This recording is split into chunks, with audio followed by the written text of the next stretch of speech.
چپکے صبح سویرے نکلے تھے تاکہ کوئی غریب مانگنے نہ آئے اور یہ اپنی فصل کاٹ لیں، لیکن اللہ تعالیٰ نے ان کی نیت کو جانچ لیا اور ان کا مال جو تھا، وہ باغ جو تھا، وہ راتوں رات تباہ و برباد کر دیا۔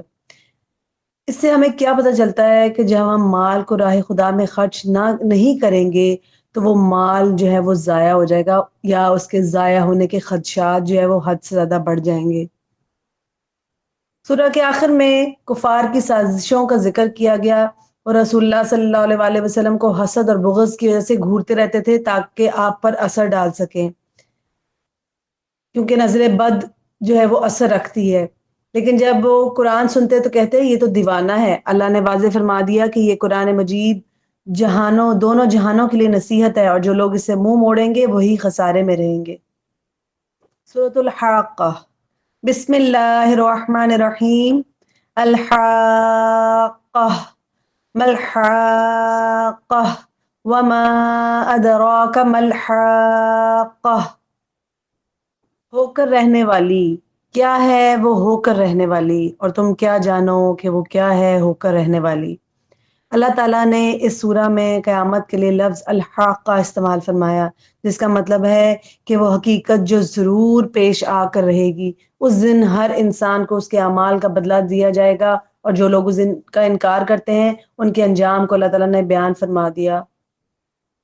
پھر پچھلی قوموں کی ہلاکت کا ذکر کیا گیا، ان کے انجام کا ذکر کیا گیا جو قیامت کو جھٹلایا کرتی تھی۔ قوم سمود ایک زوردار چیخ کے ذریعے تباہ کر دی گئی۔ قوم عاد 7 راتیں اور 8 دن ان کے اوپر شدید ترین آندھی چلائی گئی جس نے ان کو الٹ پلٹ کر رکھ دیا۔ یہ اقوام دنیاوی طاقت رکھنے کے باوجود ہلاک ہو گئی کیونکہ انہوں نے اللہ کے احکام کا انکار کیا اور قیامت کو جھٹلایا۔ قیامت کے دن لوگوں کو ان کے نامہ اعمال کے مطابق جزا و سزا دی جائے گی۔ جنہیں نامہ اعمال دائیں ہاتھ میں دیا جائے گا وہ خوشی سے سب کو اپنا نامہ اعمال دکھائیں گے۔ وہ جنت میں میووں میں، باغات اور محلات میں داخل کیے جائیں گے۔ اللہم جعلنا منہم، اللہم جعلنا منہم، اللہم جعلنا منہم۔ اے اللہ ہمیں ان لوگوں میں شامل فرمانا۔ اور دوسری طرح کے لوگ جنہیں نامہ اعمال بائیں ہاتھ میں دیا جائے گا، وہ افسوس کریں گے اور موت کی تمنا کریں گے، مگر انہیں موت بھی نہیں ملے گی۔ انہیں جہنم میں ڈالا جائے گا اور 70,000 گز لمبی زنجیروں میں جکڑ دیا جائے گا۔ وہاں نہ کوئی مددگار ہوگا اور نہ ہی کوئی اچھا کھانا، صرف جہنم کی پیپ ملے گی اور تھوہر کا درخت کھانے کو ملے گا۔ اللہم لا جعلنا منہم، اللہم لا جعلنا منہم، اللہم لا جعلنا منہم۔ اے اللہ ہمیں ان لوگوں میں شامل نہ فرمانا۔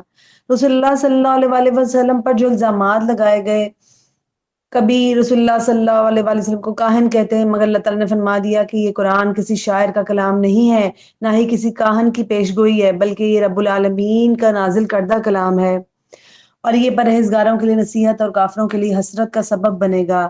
اللہ تعالیٰ کی کوئی بھی بات کبھی غلط نہیں ہو سکتی۔ لا یخلف اللہ المیعاد، اللہ کا وعدہ بھی کبھی غلط نہیں ہو سکتا۔ اللہ تعالیٰ نے فرمایا کہ اگر نعوذ باللہ رسول اللہ صلی اللہ علیہ وآلہ وسلم اپنی طرف سے کوئی بات گھڑتے تو ہم انہیں رگے گردن سے پکڑ لیتے، لیکن یہ قرآن سراسر حق ہے، اور اللہ تعالیٰ نے رسول اللہ صلی اللہ علیہ وآلہ وسلم کو رہتی دنیا تک کے لیے ان کے تذکروں کو باقی رکھنے کا فیصلہ کیا۔ بسم اللہ الرحمن الرحیم۔ سورہ نوح۔ اِنَّا أَرْسَلْنَا نُوحًا إِلَىٰ قَوْمِهِ أَنْ أَنذِرْ قَوْمَكَ مِن قَبْلِ أَن يَأْتِيَهُمْ عَذَابٌ أَلِيمٌ۔ اب یہاں نوح علیہ السلام اور ان کی قوم کا ذکر ہے۔ اللہ تعالیٰ نے نوح علیہ السلام کو ان کی قوم کی طرف بھیجا تاکہ وہ عذاب کے آنے سے پہلے انہیں توحید کی دعوت دیں۔ انہوں نے قوم سے فرمایا کہ اللہ کی عبادت کرو، اسی سے ڈرو اور میرا کہا مانو تاکہ تمہیں بخش دیا جائے۔ جب اللہ کا مقرر کردہ وقت آ جائے گا تو اسے کوئی ٹال نہیں سکتا۔ نوح علیہ السلام نے 950 سال دن رات کھلے اور عام اور پوشیدہ ہر طریقے سے اپنی قوم کو اللہ کی طرف بلایا، مگر قوم نے ان کی بات نہ مانی۔ اعلانیہ بھی بلایا، چپکے سے بھی بلایا، ہر طریقے سے 950 سال انہوں نے خوب محنت کی، لیکن ان کی قوم نے ان کی بات نہ مانی۔ انہوں نے اپنی قوم کو استغفار کرنے کی ترغیب دی اور فرمایا کہ اگر تم استغفار کرو گے تو اللہ تم پر خوب بارشیں نازل کرے گا، تمہیں مال و دولت عطا کرے گا، اولاد عطا کرے گا، تمہارے لیے نہریں اور باغات مہیا کرے گا۔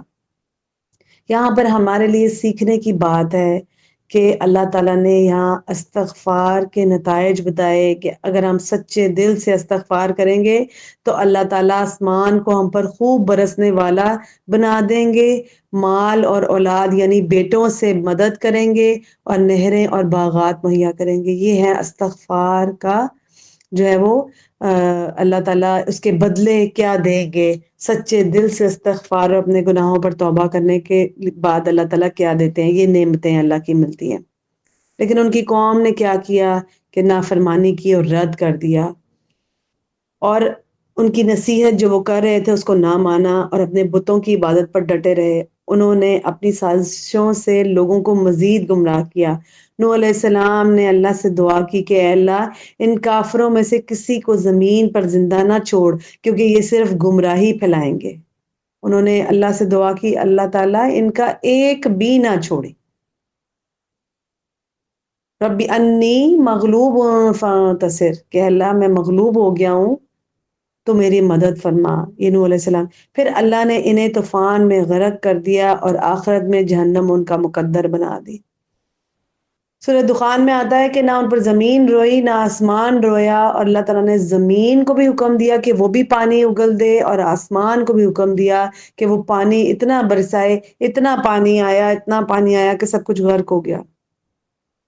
پھر نوح علیہ السلام نے جو اپنے گھر والوں کے لیے اور والدین اور سب کے لیے دعا فرمائی وہ یہ تھی کہ اے اللہ ہمیں، ہمارے والدین، اہل ایمان اور تمام مومن مردوں عورتوں کے لیے مغفرت کی انہوں نے دعا فرمائی، اور ظالموں کے لیے ہلاکت کی بد دعا کی۔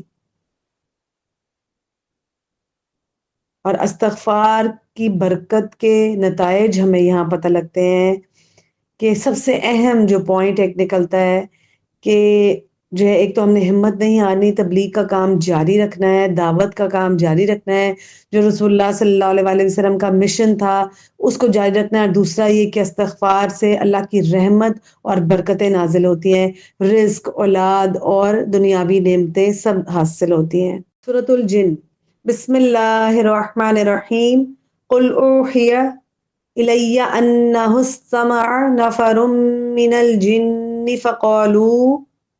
فقالوا انا سمعنا قرآنا عجبا۔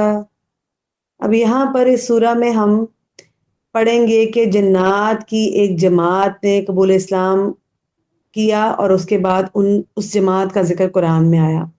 انہوں نے قرآن کی تلاوت سنی تو کہنے لگے کہ قرآن کیا خوب کلام ہے جو ہدایت کی طرف رہنمائی کرتا ہے، بس ہم اس پر ایمان لاتے ہیں اور ہم اپنے پروردگار کے ساتھ شرک نہیں کریں گے۔ انہوں نے کہا کہ پروردگار کا مقام بہت بلند ہے، نہ اس کی کوئی بیوی ہے نہ اس کا کوئی بیٹا۔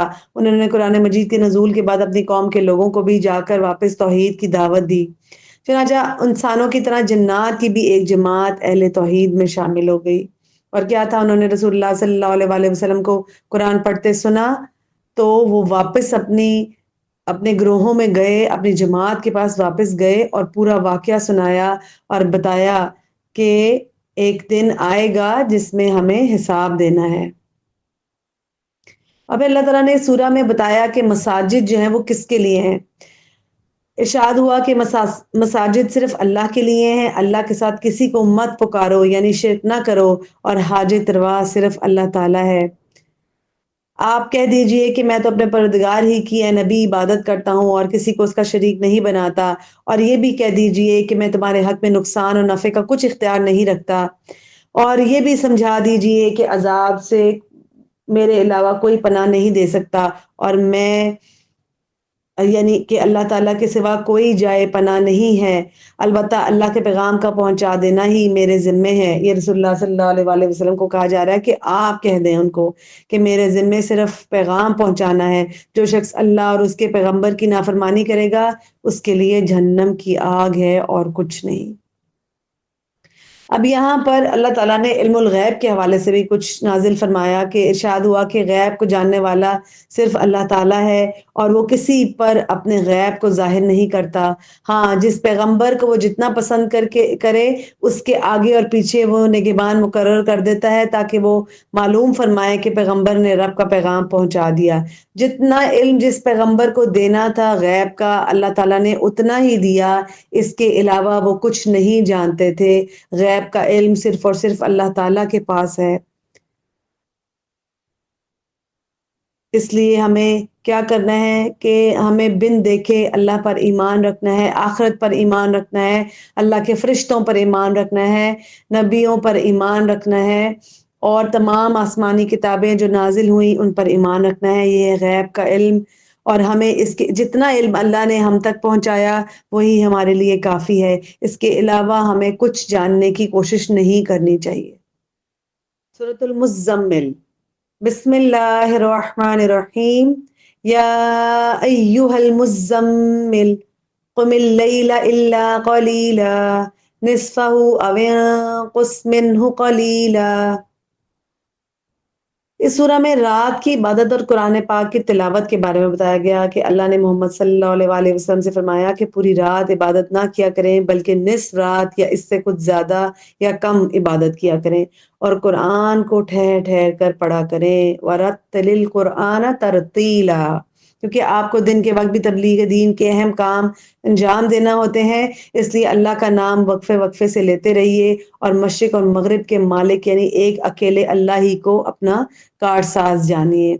پھر کفار کے لیے وارننگ دی گئی سورہ میں کہ ان کو خبردار کیا گیا کہ موسیٰ علیہ السلام کو بھی فرعون کی طرف بھیجا گیا تھا، لیکن اس نے پیغمبر کی بات نہ مانی تو ہم نے اسے سخت عذاب میں پکڑ لیا۔ اگر تم بھی پیغمبر کی بات نہ مانو گے تو اس دن سے کیسے بچو گے جو بچوں کو بوڑھا کر دے گا، اور پھر آسمان جو ہے وہ پھٹ جائے گا اس دن۔ یہ اللہ تعالیٰ نے قیامت کی کچھ نشانیاں بیان کی یہاں پر، جو کہ ہمارے لیے بھی بہترین ایک سبق ہے کہ اللہ تعالیٰ کو نہ ماننا ہمارے لیے ہی جو ہے وہ نقصان کا باعث ہے، اللہ تعالیٰ کے لیے ہرگز بھی کچھ مشکل اور نہ ہی کوئی نقصان ہے۔ پھر اللہ تعالیٰ نے یہاں پہ رسول اللہ صلی اللہ علیہ وآلہ وسلم کے لیے قیام اللیل میں نرمی اور آسانی فرمائی۔ اللہ نے نبی کریم صلی اللہ علیہ وآلہ وسلم اور صحابہ کی عبادت کے شوق کو دیکھا کہ وہ کبھی 2/3 رات، کبھی آدھی رات اور کبھی تہائی رات قیام کرتے ہیں، تو اللہ تعالیٰ نے فرمایا کہ تم اس قدر پابندی سے قیام نہ کر سکو گے، لہٰذا جتنا آسانی سے ہو سکے اتنا قرآن پڑھ لیا کرو، کیونکہ کچھ لوگ بیمار ہوتے ہیں، کچھ روزی کی تلاش میں سفر کرتے ہیں، کچھ اللہ کے رستے میں جہاد میں مصروف ہوتے ہیں۔ پس نماز ہم نے قائم کرنی ہے، زکوٰۃ ادا کرنے کا اس وقت بھی حکم دیا گیا اور آج ہمارے لیے بھی ہے، اور استغفار کیا کرو، بے شک اللہ تعالیٰ بخشنے والا اور مہربان ہے، بے شک اس کے علاوہ اور کوئی نہیں۔ سورۃ المدثر، بسم اللہ الرحمن الرحیم، یا ایہا المدثر قم فانذر وربک فکبر۔ یہ رسول اللہ صلی اللہ علیہ وآلہ وسلم کا وہ مشن تھا جو ان کو دیا گیا، نبوت کی ذمہ داری اور تبلیغ کا حکم۔ اللہ نے رسول اللہ صلی اللہ علیہ وآلہ وسلم کو حکم دیا کہ اے چادر لپیٹنے والے اٹھ جائیے، قم فانذر کھڑے ہو جائیے، وربک فکبر اور اپنے رب کی بڑائی بیان کیجئے۔ یہ تھا رسول اللہ صلی اللہ علیہ وآلہ وسلم کا مشن جو انہوں نے مکمل کیا، اور اس کے بعد وہ ذمہ داری آج ہم پر آ گئی کہ لوگوں کو خبردار کریں، رب کی بڑائی بیان کریں، لباس کو پاک رکھیں، ناپاکی سے دور رہیں اور رب کے لیے صبر کریں۔ بہت مشکلات آئیں گی جب ہم دعوت کا دین کا کام کریں گے، پہلے تو اپنے نفس کی طرف سے مشکلیں آئیں گی کہ سو جاؤ، چھوڑ دو، پوری دنیا تو نہیں کر رہی، تم بھی نہ کرو۔ اسی طرح سے دنیاوی مشکلات، لوگ کوئی بات جو اٹھے گا ہر نئی بات کرے گا، تو ہم نے صبر کے ساتھ، رسول اللہ صلی اللہ علیہ وآلہ وسلم نے بھی ایسا ہی کیا، اور ہمیں ان کا مشن مکمل کرنے کے لیے ایسا ہی رکھنا ہے۔ یہ ساری چیزیں یہ دھیان میں رکھنی ہے کہ لوگوں کو خبردار کرنا ہے، رب کی بڑائی بیان کرتے رہنا ہے، لباس کو پاک اور صاف رکھنا ہے، ناپاکی سے دور رہنا ہے اور اللہ کے لیے صبر کرنا ہے۔ یہ باتیں ہمیں اپنے جو ہے وہ دل و دماغ میں مضبوطی سے جما لینی چاہیے۔ پھر اللہ نے قیامت اور جہنم کی وعید کا ذکر کیا کہ جب سور پھونکا جائے گا اور جو لوگ قرآن کو غرور کی وجہ سے جھٹلاتے ہیں انہیں جہنم میں ڈالا جائے گا جس کے پہرے دار 19 فرشتے ہیں۔ اور پھر نماز میں کوتاہی، مسکین کو کھانا نہ کھلانا، حق سے انکار کرنا، یہ سب کے سب اعمال جو ہیں وہ جہنم میں لے جانے والے ہیں اور بڑے گناہوں میں سے ہیں۔ پھر اللہ تعالیٰ نے یہاں دوزخیوں کی گفتگو کا ذکر کیا کہ جنتی جو ہیں وہ جہنمیوں سے پوچھیں گے کہ تم دوزخ میں کیوں پڑے رہے؟ وہ جواب دیں گے، یہ جواب ان کا غور سے سننے والا ہے۔ وہ کہیں گے لم نکو من المصلین، ہم نماز نہیں پڑھتے تھے۔ دوسرا کام کیا کہیں گے؟ ہم مسکینوں کو کھانا نہیں کھلاتے تھے۔ تیسرا بات کیا وہ جواب دیں گے؟ ہم باطل کے ساتھ مل کر حق کا انکار کرتے اور روز جزا کو جھٹلاتے تھے۔ یہ 4 باتیں بیان کی گئیں، ان کو اپنے دل و دماغ میں جو ہے وہ ہمیں بسا لینا چاہیے کہ یہ کام ہم نے جو ہے وہ کس طرح انجام دینے ہیں۔ نماز کو وقت پر اچھے طریقے سے پڑھنا ہے، خود بھی اور قائم کرنی ہے، بچوں سے، اپنے گھر والوں سے اور باقی لوگوں کو بھی تلقین کرتے رہنا ہے۔ مسکینوں کو کھانا کھلانا ہے، ان کا حق ہے۔ ہمارے مال میں جو ہے وہ مستحقین لوگوں کا حق ہے۔ اللہ نے یہ ثواب ہمارے ذمہ لکھ دیا ہے کہ اگر ہم کھلائیں گے تو ثواب کس کو ملے گا، لیکن رزق دینے والا کون ہے؟ اس رزق میں سے اللہ تعالیٰ نے ان کا حصہ رکھا ہے۔ اور باطل کے ساتھ مل کر حق کا انکار کرتے تھے۔ جب بھی اللہ کا کوئی حکم آتا تھا ہم کہتے تھے اللہ تو غفور الرحیم ہے، ہم نہیں بھی مانیں گے تو وہ تو معاف کرنے والا ہے، وہ معاف کر ہی دے گا۔ اللہ تعالیٰ ہمیں ان چیزوں سے بچائے۔ اور روز جزا کو جھٹلاتے تھے۔ صرف ہم تو یہ کہتے ہیں نا ہمارا تو آخرت پر ایمان ہے، ہم تھوڑی جھٹلاتے ہیں، لیکن ہم تیاری کے لیے کچھ نہیں کرتے۔ اور پھر ان لوگوں کا ذکر جو نصیحت سے منہ موڑتے تھے۔ یہ لوگ نصیحت سے ایسے بھاگتے ہیں جیسے بتکے ہوئے گدھے شیر سے ڈر کر بھاگتے ہیں۔ ہر کوئی چاہتا ہے کہ ان کے پاس کوئی کھلی ہوئی کتاب آئے، مگر حقیقت یہ ہے کہ انہیں آخرت کا خوف نہیں۔ اپنی زندگیاں ہم دیکھ لیں کہ ہم کیسے گزار رہے ہیں۔ کیا ہم دنیا کی رونقوں میں مست ہیں یا ہم اپنی آخرت کی تیاری کے لیے جو ہے وہ کچھ کر رہے ہیں، کوئی عمل کر رہے ہیں، اخلاص کے ساتھ اللہ تعالیٰ کو راضی کرنے کے لیے کوئی عمل ہم کر رہے ہیں۔ سورۃ القیامہ، بسم اللہ الرحمن الرحیم، لا اقسم بیوم القیامہ ولا اقسم بالنفس اللوامہ۔ قیامت کی حقیقت بیان کی گئی ہے اور پھر انسان کی اس وقت کی بے بسی کو ظاہر کیا گیا ہے۔ اللہ تعالیٰ قیامت کی گھڑیوں کا ذکر کرتے ہوئے فرماتا ہے کہ وہ قیامت آئے گی، یقیناً کافر ہڈیوں کے دوبارہ زندہ ہونے پر تعجب کرتا ہے، حالانکہ اللہ انگلیوں کے پور پور تک ٹھیک بنا سکتا ہے۔ اس دن آنکھیں چندھیا جائیں گی، چاند گہنا دیا جائے گا اور سورج اور چاند جمع کر دیے جائیں گے۔ انسان گھبرا کر بھاگنا چاہے گا مگر اس وقت کوئی پناہ نہیں ہوگی۔ اور پھر اس پوری قیامت کا جو ایک منظر بیان کیا گیا، آخری سورہ جو ہے اس میں قیامت کے بارے میں بہت بات ہے اور اللہ تعالیٰ نے سارے واقعات کو بیان فرمایا ہے کہ اس دن کیا کیا ہوگا آخری صورتوں میں۔ پھر رسول اللہ صلی اللہ علیہ وسلم کو وحی کا تحفظ کے بارے میں بتایا گیا اور رسول اللہ صلی اللہ علیہ وسلم کو تسلی دی گئی۔ اللہ تعالیٰ نے رسول اللہ صلی اللہ علیہ وسلم کو وحی یاد کرنے کی فکر سے روکا اور فرمایا کہ وحی کو جمع کرنا، اس کی تلاوت ہمارے ذمہ ہے۔ جب اسے آپ کو پڑھایا جائے تو اسی طرح پڑھا کیجئے جیسے پڑھایا جاتا ہے، اور اس کا مطلب سمجھانا اور اس کو یاد کروانا اللہ تعالیٰ کے ذمہ ہے۔ اللہ تعالیٰ نے عالم نزا کی سختی کے بارے میں بیان کیا کہ جب روح نکلنے لگتی ہے اور ہنسلی کی ہڈی میں اٹک جاتی ہے تو لوگ علاج کے لیے تلاش کرتے ہیں، مگر مرنے والا جان لیتا ہے کہ اس کی جدائی کا وقت آ گیا۔ شدت نزا سے اس کی پنڈلی دوسری پنڈلی سے لپٹ جاتی ہے۔ یہی وہ لمحہ ہوتا ہے جب وہ اپنے رب سے ملاقات کے قریب ہوتا ہے۔ اللہ تعالیٰ ہمارے لیے موت کی سختیوں کو دور فرما دے، ہمیں اس وقت بھی جو ہے وہ ایمان پر قائم رکھے اور اللہ تعالیٰ ہماری جان جو ہے وہ کلمہ طیبہ پر نکلے۔ آمین یا رب العالمین۔ اللہ تعالیٰ اس وقت بھی ہمارا مددگار رہے اور ہمیں شیطان کے حملوں سے محفوظ رکھے، اس کے وسوسوں سے محفوظ رکھے، کیونکہ وہ تو آخری ٹائم تک بھی انسان کو نہیں چھوڑے گا۔ اللہ تعالیٰ ہی کی مدد اس وقت بھی ہمیں بچا سکتی ہے۔ اللہ تعالیٰ نے اس وقت انسانی تخلیق اور قیامت کا ثبوت اس کے بارے میں بیان کیا کہ انسان آخرت کو بھلا کر اکڑ کر چلتا ہے، مگر کیا وہ یہ سمجھتا ہے کہ اسے یوں ہی چھوڑ دیا جائے گا؟ کیا وہ محض ایک قطرہ نہ تھا جسے اللہ نے بہترین شکل دی اور مرد اور عورت بنا دیا؟ تو کیا وہی اللہ دوبارہ زندہ کرنے پر قادر نہیں ہے؟ اب اللہ تعالیٰ پوچھ رہے ہیں، سوال کر رہے ہیں کہ تم اللہ کے بارے میں کیا گمان رکھتے ہو کہ اللہ تعالیٰ کے پاس اتنی قدرت نہیں ہے کہ وہ دوبارہ پیدا کر سکے؟ سورۃ الدہر، سورۃ الانسان بھی اس کو کہا جاتا ہے۔ بسم اللہ الرحمن الرحیم، هل اتى على الانسان حين من الدهر لم يكن شيئا مذکورا۔ انسان کی تخلیق اور اس کی آزمائش کا بیان ہے کہ اللہ تعالیٰ فرماتے ہیں کہ انسان ابتدا میں کوئی قابل ذکر چیز نہ تھا۔ کیا تھے ہم پیدائش سے پہلے؟ کچھ بھی نہیں۔ اسے پانی کے قطرے سے پیدا کر کے سننے اور دیکھنے والا بنایا گیا، اور پھر ہدایت اور گمراہی کی دو راہیں دکھائی گئی۔ اب یہ انسان کی مرضی ہے کہ یا تو شکر گزار بن جائے یا انکار کر دے۔ پھر اللہ تعالیٰ نے دو راہیں دکھانے کے بعد نیک اور بد کا انجام بھی بتا دیا۔ کافروں کے لیے زنجیریں، توق اور بھڑکتی ہوئی آگ ہے جس کو تیار کیا گیا ہے، جبکہ نیک لوگ جنت میں بے شمار نعمتوں کے مزے لیں گے۔ اللہم جعلنا منہم، اے اللہ میں نعمتوں والے لوگوں کے ساتھ جن کو نعمتیں دنیا اور آخرت میں دی جائیں گی، ان میں ہمیں شامل فرمانا۔ پھر اللہ تعالیٰ نے قرآن اور صبر کی تلقین فرمائی کہ قرآن کو کس طرح پڑھا جائے، کیسے سمجھا جائے۔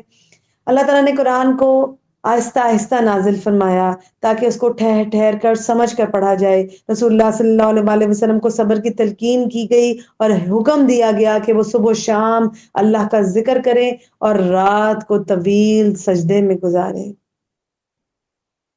پھر اللہ تعالیٰ نے یہی نصیحتیں ہمارے لیے بھی ہیں کہ صبر کے ساتھ، اور آپ یاد رکھیے کہ جو ہم تہجد کی نماز میں اللہ سے دعا کرتے ہیں اور اپنے لیے صبر مانگتے ہیں، تو وہ سارا دن بھی اور مشکلات اور مصائب میں بھی جو ہے نا، وہ ہمارے لیے تہجد ایک بہت ایک آپ اسٹرینتھ کا کام کرتی ہے کہ کس طرح ہمیں اللہ تعالیٰ سے مدد مانگنی ہے۔ پھر اللہ تعالیٰ کی مشیت اور انسان کی بے بسی کو بیان کیا گیا کہ انسان وہی چاہ سکتا ہے جو اللہ کو منظور ہو۔ اللہ جاننے والا اور حکمت والا ہے، وہ جسے چاہے اپنی رحمت میں داخل کرے، لیکن ظالموں کے لیے اس نے دردناک عذاب تیار کر رکھا ہے۔ سورہ مرسلات، بسم اللہ الرحمن الرحیم، المرسلات عرفا والعاصفات عصفا والناشرات نشرا۔ قیامت کے دن منکرین کے لیے ہلاکت ہوگی۔ اللہ تعالیٰ نے بار بار فرمایا کہ قیامت کو جھٹلانے والوں کے لیے، قیامت کے دن جو ہے وہ جھٹلانے والوں کے لیے تباہی ہے۔ اس دن نہ کوئی زبان ہلانے کی اجازت ہوگی، نہ کوئی عذر پیش کر سکے گا۔ فیصلے کے دن سب اگلے اور پچھلے لوگ اکٹھے کیے جائیں گے، اور اگر کوئی بچ سکتا ہے تو پھر وہ بچ کر دکھائے۔ پھر اللہ تعالیٰ نے نیک لوگوں کا انجام بتایا۔ پرہیزگار لوگ سایوں اور چشموں میں ہوں گے اور اپنے نیک اعمال کے بدلے مزے سے کھا پی رہے ہوں گے، کیونکہ اللہ نیکوکاروں کو ایسا ہی بدلہ دیتا ہے۔ اللہم جعلنا منہم۔ پھر اللہ تعالیٰ نے بتایا کہ نماز کو چھوڑنے والے اور سرکشی کرنے والوں کا کیا انجام ہوگا، کہ وہ انکار کرتے رہتے ہیں قیامت کے دن سے، پھر آخر یہ کس بات پر ایمان لائیں گے؟ اور نماز کے لیے کہ اگر وہ نماز ہی نہیں پڑھیں گے تو یعنی کہ انہوں نے اللہ کی اطاعت سے اپنے آپ کو روک دیا اور نافرمانی کی اور ایمان کی درجے سے خارج ہو گئے۔ آج جو بھی ہم نے پڑھا سیکھا، اللہ تعالیٰ ہمیں اس پر عمل کرنے کی توفیق عطا فرمائے۔ اللہ تعالیٰ ہمیں اپنا ایسا خوف عطا فرمائے جو ہمارے اور اللہ کی نافرمانی کے درمیان حائل ہو جائے، اور اللہ تعالیٰ ہمیں ایسی اطاعت کی توفیق دے جو ہمیں تیری جنت تک پہنچا دے۔ اللہ تعالیٰ ہمیں ایسا یقین عطا کر جس سے ہماری دنیا کی مصیبتیں ہم پر آسان ہو جائیں۔ اللہ تعالیٰ تو ہمیں جب تک زندہ رکھ، ہمارے کانوں، آنکھوں اور قوتوں سے ہمیں فائدہ پہنچا، اور دنیا کو ہمارا بڑا غم نہ بنا۔ اللہ ہمیں ہماری دنیا کو ہمارا بڑا غم نہ بنا، اور نہ ہی ہمارے علم کی انتہا بنا. ہمیں ہر طرح کی برائیوں سے اللہ تعالیٰ محفوظ فرما دے اور ہمارے گناہوں کو دھو دے. اللہ تعالیٰ ہمیں معاف فرما دے. اللہ تعالیٰ جو پیچھے گناہ ہم کر کے آئے ہیں اللہ تعالیٰ ان کو مٹا دے. اللہ تعالیٰ ہمیں اپنے نیک بندوں میں شامل فرما لے. ہمیں گناہوں سے برائیوں سے بچا لے اور ہمیں اپنی جنتوں تک پہنچا دے. اللہ تعالیٰ آپ ہم سے راضی ہو جائیے. آمین یا رب العالمین. وما علینا الا البلاغ واخر دعوانا ان الحمد للہ رب العالمین. سبحانک اللہم وبحمدک نشہد ان لا الہ الا انت نستغفرک ونتوب الیک. السلام علیکم ورحمۃ اللہ وبرکاتہ.